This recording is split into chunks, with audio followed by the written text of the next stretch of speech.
Peace Maneuvers by Richard Harding Davis. The scout stood where 3 roads cut 3 green tunnels in the pine woods, and met at his feet. Above his head, an aged signpost pointed impartially to East Carver, South Carver, and Carver Center, and left the choice to him. The scout scowled and bit nervously at his gauntlet. The choice was difficult, and there was no one with whom he could take counsel. The 3 sunshot roads lay empty, and the other scouts, who, with him, had left the main column at sunrise, he had ordered back. They were to report that on the right flank, so far at least as Middleborough, there was no sign of the enemy. What lay beyond, it now was his duty to discover. The 3 empty roads spread before him like a picture puzzle, smiling at his predicament. Whichever one he followed left 2 unguarded. Should he creep upon for choice Carver Center, the enemy, masked by a mile of fir trees, might advance from Carver or South Carver, and obviously he could not follow 3 roads at the same time. He considered the better strategy would be to wait where he was, where the 3 roads met, and allow the enemy himself to disclose his position. To the scout this course was most distasteful. He assured himself that this was so because, while it were the safer course, it wasted time and lacked initiative. But in his heart he knew that was not the reason. And to his heart his head answered that when one's country is at war, when fields and firesides are trampled by the iron heels of the invader, a scout should act not according to the dictates of his heart, but in the service of his native land. In the case of this particular patriot, the man and scout were at odds. As one of the bicycle squad of the Boston Corps of Cadets, the scout knew what, at this momentous crisis in her history, the Commonwealth of Massachusetts demanded of him. It was that he sit tight and wait for the hated foreigners from New York City, New Jersey, and Connecticut to show themselves. But the man knew, and had known for several years, that on the road to Carver was the summer home of one Beatrice Farrar. As Private Lathrop, it was no part of his duty to know that. As a man and a lover, and a rejected lover at that, he could not think of anything else. Struggling between love and duty, the scout basely decided to leave the momentous question to chance.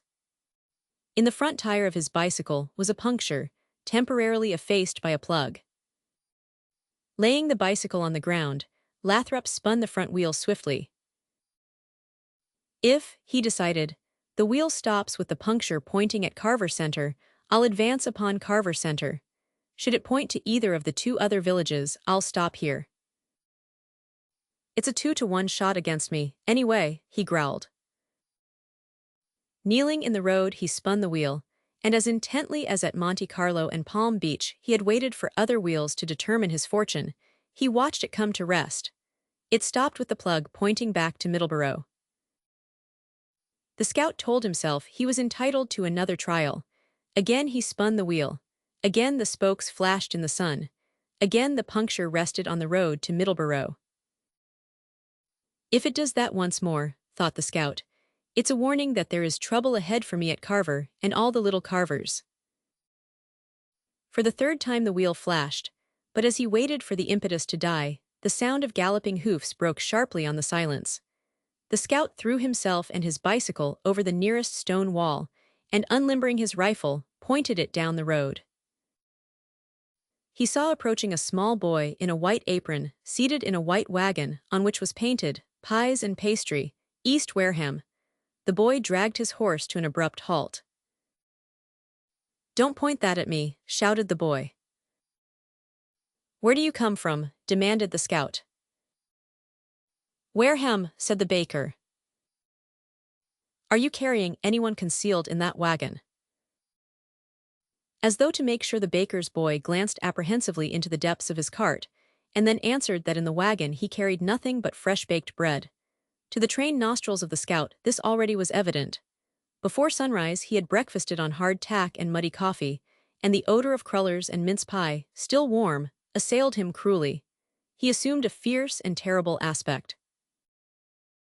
"Where are you going?" he challenged. "To Carver Center," said the boy. To chance Lathrop had left the decision. He believed the fates had answered. Dragging his bicycle over the stone wall, he fell into the road. "Go on," he commanded. "I'll use your cart for a screen. I'll creep behind the enemy before he sees me." The baker's boy frowned unhappily. But supposing, he argued, they see you first, will they shoot? The scout waved his hand carelessly. Of course, he cried. Then, said the baker, my horse will run away. What of it? Demanded the scout. Are Middleborough, South Middleborough, Rock, Brockton, and Boston to fall? Are they to be captured because you're afraid of your own horse? They won't shoot real bullets. This is not a real war, don't you know that? The baker's boy flushed with indignation.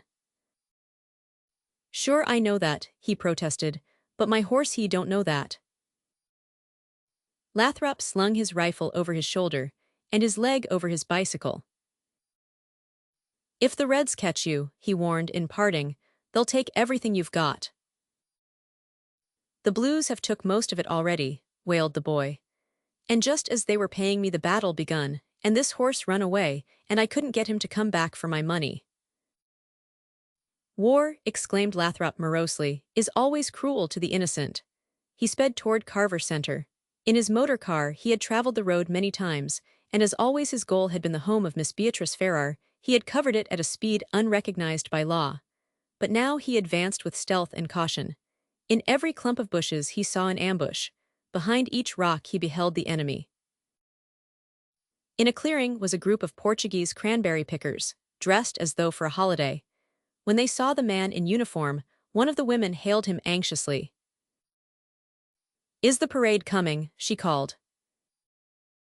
Have you seen any of the Reds? Lathrop returned. No, complained the woman, and we've been waiting all morning. When will the parade come? It's not a parade, said Lathrop severely. It's a war. The summer home of Miss Farrar stood close to the road. It had been so placed by the farmer who built it, in order that the women folk might sit at the window and watch the passing of the stagecoach and the peddler. Great elms hung over it, and a white fence separated the road from the narrow lawn. At a distance of 100 yards, a turn brought the house into view, and at this turn, as had been his maneuver at every other possible ambush, Lathrop dismounted and advanced on foot. Up to this moment the road had been empty, but now, in front of the Farrar cottage, it was blocked by a touring car and a station wagon. In the occupants of the car he recognized all the members of the Farrar family, except Miss Farrar. In the station wagon were all of the Farrar servants. Miss Farrar herself was leaning upon the gate and waving them a farewell. The touring car moved off down the road, the station wagon followed, Miss Farrar was alone. Lathrop scorched toward her, and when he was opposite the gate, dug his toes in the dust and halted. When he lifted his broad-brimmed campaign hat, Miss Farrar exclaimed both with surprise and displeasure. Drawing back from the gate she held herself erect. Her attitude was that of one prepared for instant retreat. When she spoke, it was in tones of extreme disapproval. You promised, said the girl, you would not come to see me.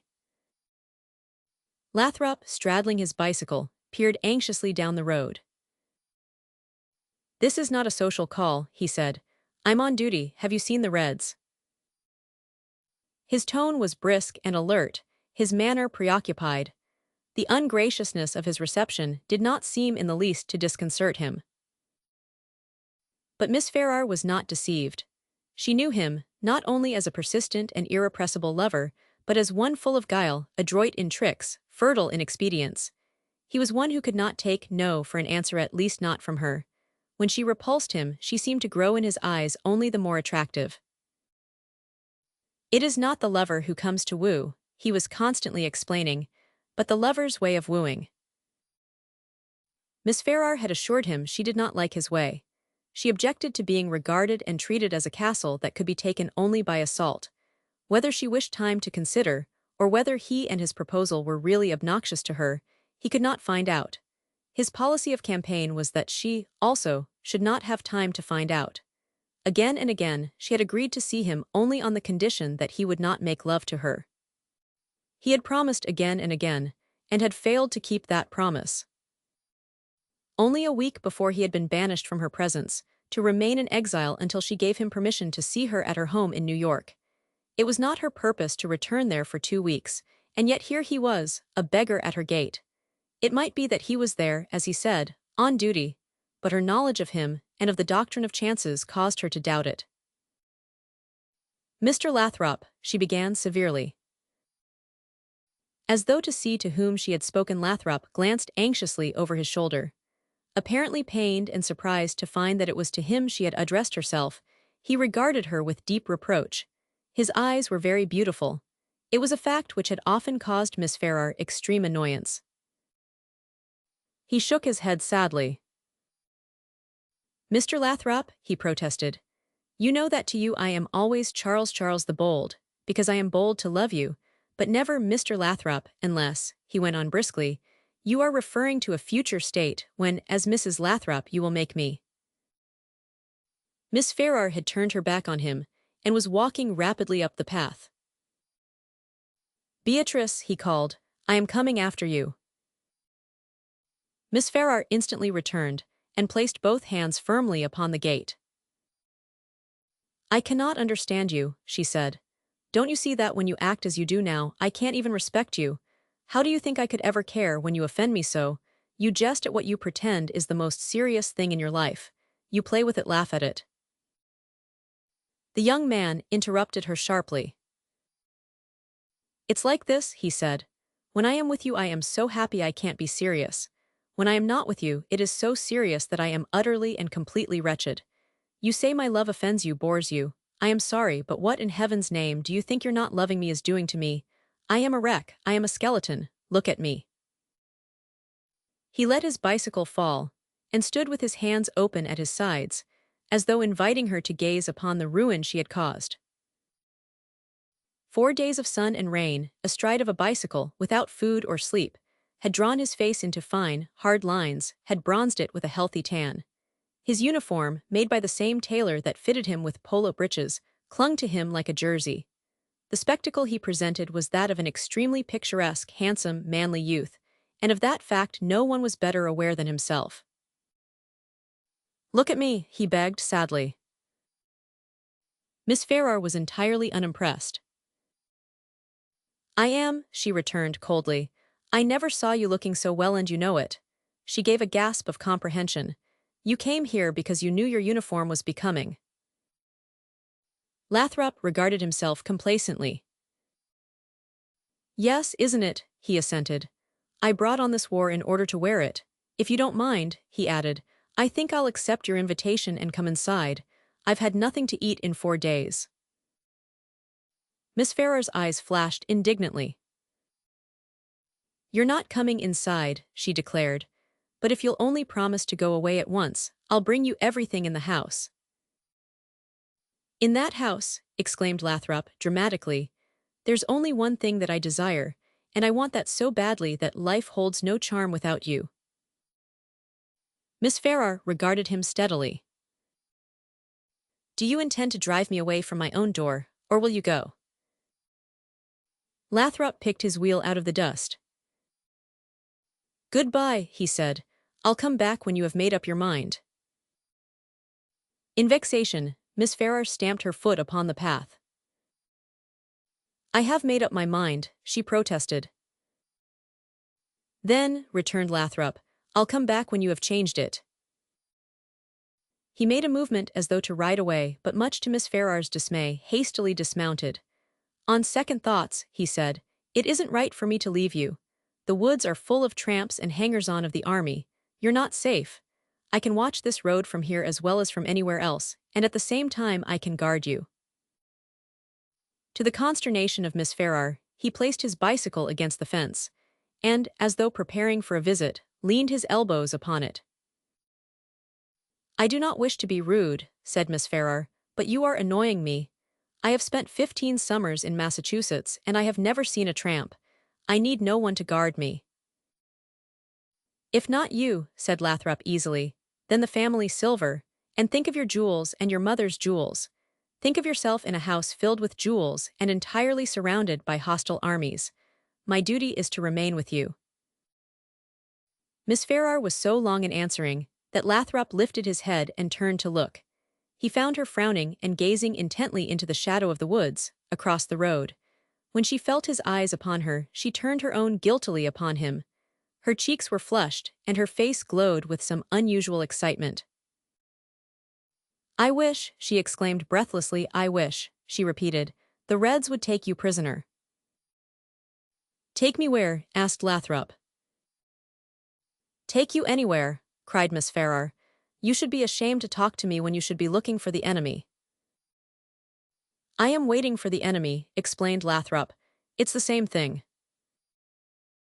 Miss Farrar smiled vindictively, her eyes shone. You need not wait long, she said. There was a crash of a falling stone wall and of parting bushes, but not in time to give Lathrop warning. As though from the branches of the trees opposite, 2 soldiers fell into the road. Around his hat each wore the red band of the invader. Each pointed his rifle at Lathrop. Hands up, shouted one. You're my prisoner, cried the other. Mechanically, Lathrop raised his hands, but his eyes turned to Miss Farrar. Did you know? He asked. I have been watching them, she said, creeping up on you for the last 10 minutes. Lathrop turned to the 2 soldiers and made an effort to smile. That was very clever, he said, but I have 20 men up the road and behind them a regiment. You had better get away while you can. The 2 Reds laughed derisively. One, who wore the stripes of a sergeant, answered, That won't do. We've been a mile up the road, and you and us are the only soldiers on it. Gimme the gun. Lathrop knew he had no right to refuse. He had been fairly surprised, but he hesitated. When Miss Farrar was not in his mind, his amateur soldiering was to him a most serious proposition. The war game was a serious proposition, and that, through his failure for 10 minutes to regard it seriously, he had been made a prisoner, mortified him keenly.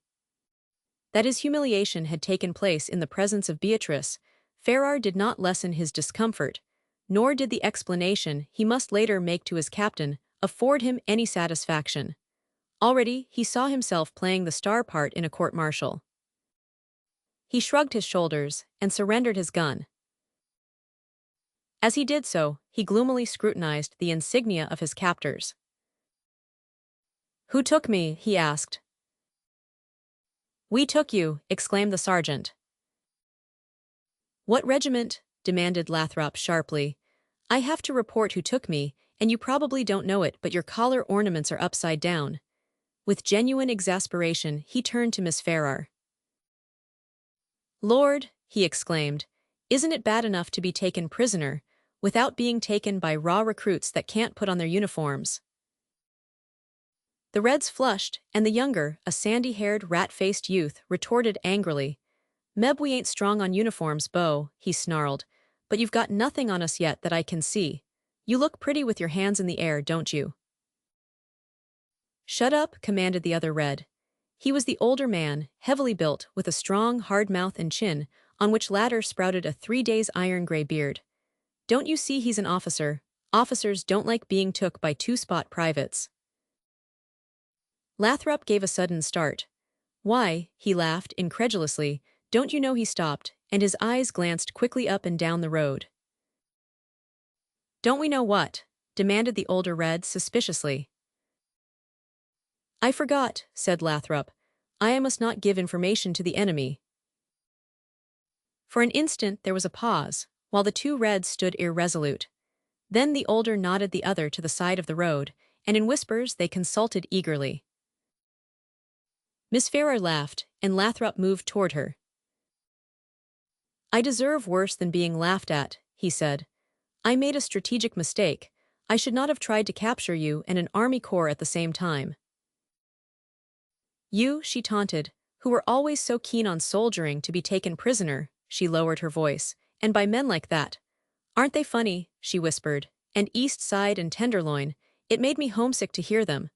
I think when not in uniform the little one drives a taxicab and the big one is a guard on the elevated. They certainly are very New York, assented Lathrop, and very tough. I thought, whispered Miss Farrar, those from New York with the Red Army were picked men. What does it matter? Exclaimed Lathrop. It's just as humiliating to be captured by a ballroom boy as by a mere millionaire. I can't insist on the invading army being entirely recruited from Harvard graduates. The 2 Reds either had reached a decision, or agreed that they could not agree, for they ceased whispering, and crossed to where Lathrop stood. "We've been talking over your case," explained the sergeant, "and we see we are in wrong. We see we made a mistake in taking you prisoner. We had ought to shot you dead. So now we're going to shoot you dead." "You can't," objected Lathrop. "It's too late, you should have thought of that sooner."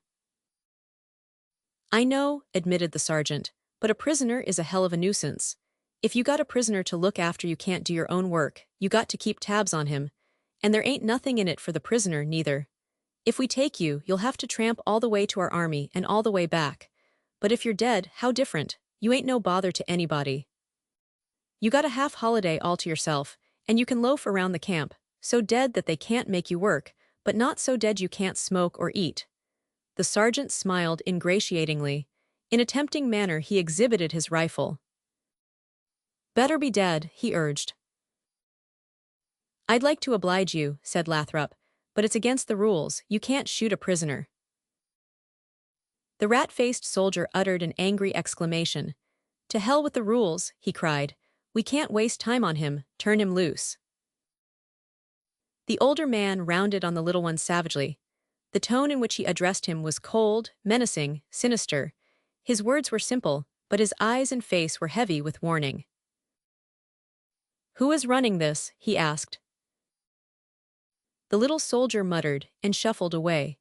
From under the brim of his campaign hat, his eyes cast furtive glances up and down the road. As though anxious to wipe out the effect of his comrade's words, the sergeant addressed Lathrop suavely and in a tone of conciliation. "You see," he explained, "him and me are scouts. We're not supposed to waste time taking prisoners, so we'll set you free." He waved his hand invitingly toward the bicycle. "You can go," he said. To Miss Farrar's indignation, Lathrop, instead of accepting his freedom, remained motionless. "I can't," he said. "I'm on post. My captain ordered me to stay in front of this house until I was relieved." Miss Farrar, amazed at such duplicity, exclaimed aloud. "He is not on post," she protested. "He's a scout. He wants to stop here because he's hungry. I wouldn't have let you take him prisoner if I had not thought you would take him away with you." She appealed to the sergeant. "Please take him away," she begged. The sergeant turned sharply upon his prisoner. "Why don't you do what the lady wants?" he demanded. "Because I've got to do what my captain wants," returned Lathrop, "and he put me on sentry-go in front of this house." With the back of his hand, the sergeant fretfully scraped the 3 days' growth on his chin. "There's nothing to it," he exclaimed, "but for to take him with us. When we meet some more Reds we'll turn him over. Fall in," he commanded. "No," protested Lathrop. "I don't want to be turned over. I've got a much better plan. You don't want to be bothered with a prisoner. I don't want to be a prisoner. As you say, I am better dead. You can't shoot a prisoner, but if he tries to escape you can. I'll try to escape. You shoot me. Then I return to my own army and report myself dead. That ends your difficulty and saves me from a court-martial. They can't court-martial a corpse." The face of the sergeant flashed with relief and satisfaction. In his anxiety to rid himself of his prisoner, he lifted the bicycle into the road and held it in readiness. "You're all right," he said heartily. "You can make your getaway as quick as you like." But to the conspiracy, Miss Farrar refused to lend herself. "How do you know," she demanded, "that he will keep his promise? He may not go back to his own army. He can be just as dead on my lawn as anywhere else." Lathrop shook his head at her sadly. "How you wrong me," he protested. "How dare you doubt the promise of a dying man? These are really my last words, and I wish I could think of something to say suited to the occasion, but the presence of strangers prevents." He mounted his bicycle. "If I had 1,000 lives to give," he quoted with fervor, "I'd give them all to—" He hesitated, and smiled mournfully on Miss Farrar. Seeing her flushed and indignant countenance, he added with haste, "to the Commonwealth of Massachusetts." As he started on his wheel slowly down the path, he turned to the sergeant. "I'm escaping," he explained. The Reds, with an enthusiasm undoubtedly genuine, raised their rifles, and the calm of the Indian summer was shattered by 2 sharp reports. Lathrop, looking back over his shoulder, waved one hand reassuringly. "Death was instantaneous," he called. He bent his body over the handlebar, and they watched him disappear rapidly around the turn in the road. Miss Farrar sighed with relief. "Thank you very much," she said. As though signifying that to oblige a woman he would shoot any number of prisoners, the sergeant raised his hat. "Don't mention it, lady," he said. "I seen he was annoying you, and that's why I got rid of him. Some of them amateur soldiers, as soon as they get into uniform, are too fresh. He took advantage of you because your folks were away from home. But don't you worry about that. I'll guard this house until your folks get back." Miss Farrar protested warmly. "Really?" she exclaimed. "I need no one to guard me." But the soldier was obdurate. He motioned his comrade down the road. "Watch at the turn," he ordered. "He may come back or send some of the blues to take us. I'll stay here and protect the lady." Again Miss Farrar protested, but the sergeant, in a benign and fatherly manner, smiled approvingly. Seating himself on the grass outside the fence, he leaned his back against the gatepost, apparently settling himself for conversation. "Now how long might it have been," he asked, "before we showed up that you seen us?" "I saw you," Miss Farrar said. "When that bicycle scout was talking to me, I saw the red bands on your hats among the bushes." The sergeant appeared interested. "But why didn't you let on to him?" Miss Farrar laughed evasively. "Maybe because I am from New York too," she said. "Perhaps I wanted to see soldiers from my city take a prisoner." They were interrupted by the sudden appearance of the smaller soldier. On his rat-like countenance was written deep concern. "When I got to the turn," he began, breathlessly, "I couldn't see him. Where did he go? Did he double back through the woods, or did he have time to ride out of sight before I got there?" The reappearance of his comrade affected the sergeant strangely. He sprang to his feet, his under jaw protruding truculently, his eyes flashing with anger. "Get back," he snarled. "Do what I told you." Under his breath he muttered words that to Miss Farrar were unintelligible. The little rat-like man nodded and ran from them down the road. The sergeant made an awkward gesture of apology. "Excuse me, lady," he begged, "but it makes me hot when them rookies won't obey orders.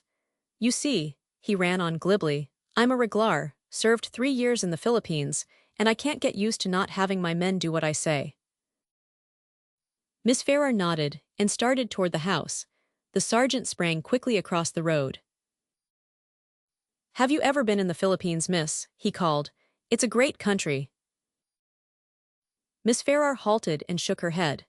She was considering how far politeness required of her to entertain unshaven militiamen who insisted on making sentries of themselves at her front gate. The sergeant had plunged garrulously into a confusing description of the Far East. He was clasping the pickets of the fence with his hands, and his eyes were fastened on hers. He lacked neither confidence nor vocabulary, and not for an instant did his tongue hesitate or his eyes wander, and yet in his manner there was nothing at which she could take offense. He appeared only amiably vain that he had seen much of the world, and anxious to impress that fact upon another. Miss Farrar was bored, but the man gave her no opportunity to escape. In consequence, she was relieved when the noisy approach of an automobile brought him to an abrupt pause. Coming rapidly down the road was a large touring car, filled with men in khaki. The sergeant gave one glance at it, and leaped across the road, taking cover behind the stone wall. Instantly, he raised his head above it and shook his fist at Miss Farrar. "Don't tell," he commanded. "They're blues in that car, don't tell." Again he sank from sight. Miss Farrar now was more than bored, she was annoyed. Why grown men should play at war so seriously she could not understand. It was absurd. She no longer would remain a party to it, and lest the men in the car might involve her still further, she retreated hastily toward the house. As she opened the door, the car halted at the gate, and voices called to her, but she pretended not to hear them, and continued up the stairs. Behind her the car passed noisily on its way. She mounted the stairs, and crossing a landing moved down a long hall, at the further end of which was her bedroom. The hall was uncarpeted, but the tennis shoes she wore made no sound, nor did the door of her bedroom when she pushed it open. On the threshold, Miss Farrar stood quite still. A swift, sinking nausea held her in a vice. Her instinct was to scream and run, but her throat had tightened and gone dry, and her limbs trembled. Opposite the door was her dressing table, and reflected in its mirror were the features and figure of the rat-like soldier. His back was toward her. With one hand he swept the dressing table. The other, hanging at his side, held a revolver. In a moment the panic into which Miss Farrar had been thrown passed. Her breath and blood returned, and intent only on flight, she softly turned. On the instant the rat-faced one raised his eyes, saw her reflected in the mirror, and with an oath swung toward her. He drew the revolver close to his cheek and looked at her down the barrel. "Don't move," he whispered. "Don't scream. Where are the jewels?" Miss Farrar was not afraid of the revolver or of the man. She did not believe either would do her harm. The idea of both the presence of the man in her room and that anyone should dare to threaten her was what filled her with repugnance. As the warm blood flowed again through her body, her spirit returned. She was no longer afraid. She was, instead, indignant, furious. With one step she was in the room, leaving the road to the door open. "Get out of here," she commanded. The little man snarled and stamped the floor. He shoved the gun nearer to her. "The jewels, damn you," he whispered. "Do you want me to blow your fool head off? Where are the jewels?" "Jewels," repeated Miss Farrar. "I have no jewels." "You lie," shrieked the little man. "He said the house was full of jewels. We heard him. He said he would stay to guard the jewels." Miss Farrar recognized his error. She remembered Lathrop's jest, and that it had been made while the two men were within hearing, behind the stone wall. "It was a joke," she cried. "Leave at once." She backed swiftly toward the open window that looked upon the road. "Or I'll call your sergeant." "If you go near that window or scream," whispered the rat-like one, "I'll shoot." A heavy voice, speaking suddenly from the doorway, shook Miss Farrar's jangled nerves into fresh panic. "She won't scream," said the voice. In the door Miss Farrar saw the bulky form of the sergeant, blocking her escape. Without shifting his eyes from Miss Farrar, the man with the gun cursed breathlessly at the other. "Why didn't you keep her away?" he panted. "An automobile stopped in front of the gate," explained the sergeant. "Have you got them?" he demanded. "No," returned the other. "Nothing, she won't tell where they are." The older man laughed. "Oh yes, she'll tell," he whispered. His voice was still low and suave, but it carried with it the weight of a threat, and the threat, although unspoken, filled Miss Farrar with alarm. Her eyes, wide with concern, turned fearfully from one man to the other. The sergeant stretched his hands toward her, the fingers working and making clutches in the air. The look in his eyes was quite terrifying. "If you don't tell," he said slowly, "I'll choke it out of you." If his intention was to frighten the girl, he succeeded admirably. With her hands clasped to her throat, Miss Farrar sank against the wall. She saw no chance of escape. The way to the door was barred, and should she drop to the garden below, from the window, before she could reach the road the men would overtake her. Even should she reach the road, the house nearest was a half-mile distant. The sergeant came close, his fingers opening and closing in front of her eyes. He raised his voice to a harsh, bellowing roar. "I'm going to make you tell," he shouted. "I'm going to choke it out of you." Although she was alone in the house, although on every side the pine woods encompassed her, Miss Farrar threw all her strength into one long, piercing cry for help. And upon the instant it was answered. From the hall came the swift rush of feet. The rat-like one swung toward it. From his revolver came a report that shook the room, a flash and a burst of smoke, and through it Miss Farrar saw Lathrop hurl himself. He dived at the rat-like one, and as on the football field he had been taught to stop a runner, flung his arms around the other's knees. The legs of the man shot from under him, his body cut a half-circle through the air, and the part of his anatomy to first touch the floor was his head. The floor was of oak, and the impact gave forth a crash like the smash of a baseball bat when it drives the ball to center field. The man did not move. He did not even groan. In his relaxed fingers the revolver lay, within reach of Lathrop's hand. He fell upon it and, still on his knees, pointed it at the sergeant. "You're my prisoner now," he shouted cheerfully. "Hands up." The man raised his arms slowly, as if he were lifting heavy dumbbells. "The lady called for help," he said. "I came to help her." "No, no," protested the girl. "He did not help me. He said he would choke me if I didn't." "He said he would what?" bellowed Lathrop. He leaped to his feet and sent the gun spinning through the window. He stepped toward the man gingerly, on the balls of his feet like one walking on ice. The man seemed to know what that form of approach threatened, for he threw his arms into a position of defense. "You bully," whispered Lathrop. "You coward, you choke women, do you?" He shifted from one foot to the other, his body balancing forward, his arms swinging limply in front of him. With his eyes, he seemed to undress the man, as though choosing a place to strike. "I made the same mistake you did," he taunted. "I should have killed you first. Now I am going to do it." He sprang at the man, his chin still sunk on his chest, but with his arms swinging like the spokes of a wheel. His opponent struck back heavily, violently, but each move of his arm seemed only to open up some vulnerable spot. Blows beat upon his chin, upon his nose, his eyes. Blows jabbed him in the ribs, drove his breath from his stomach, ground his teeth together, cut the flesh from his cheeks. He sank to his knees with his arms clasping his head. "Get up," roared Lathrop. "Stand up to it, you coward." But the man had no idea of standing up to it. Howling with pain, he scrambled toward the door and fled staggering down the hall. At the same moment, the automobile that a few minutes before had passed up the road came limping to the gate, and a half-dozen men in uniform sprang out of it. From the window Lathrop saw them spread across the lawn and surround the house. "They've got him," he said. He pointed to the prostrate figure on the floor. "He and the other one," he explained breathlessly, "are New York crooks. They have been looting in the wake of the Reds, disguised as soldiers. I knew they weren't even amateur soldiers by the mistakes in their makeup, and I made that bluff of riding away so as to give them time to show what the game was.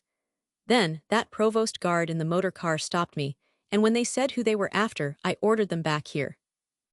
But they had a flat tire, and my bicycle beat them." In his excitement, he did not notice that the girl was not listening, that she was very pale, that she was breathing quickly and trembling. "I'll go tell them," he added, "that the other one they want is up here." Miss Farrar's strength instantly returned. With a look of terror at the now groaning figure on the floor, she sprang toward Lathrop, with both hands clutching him by his sleeves. "You will not," she commanded. "You will not leave me alone." Appealingly, she raised her face to his startled countenance. With a burst of tears, she threw herself into his arms. "I'm afraid," she sobbed. "Don't leave me. Please, no matter what I say, never leave me again." Between bewilderment and joy, the face of Lathrop was unrecognizable. As her words reached him, as he felt the touch of her body in his arms, and her warm, wet cheek against his own, he drew a deep sigh of content, and then, fearfully and tenderly, held her close. After a pause, in which peace came to all the world, he raised his head. "Don't worry," he said. "You can bet I won't leave you."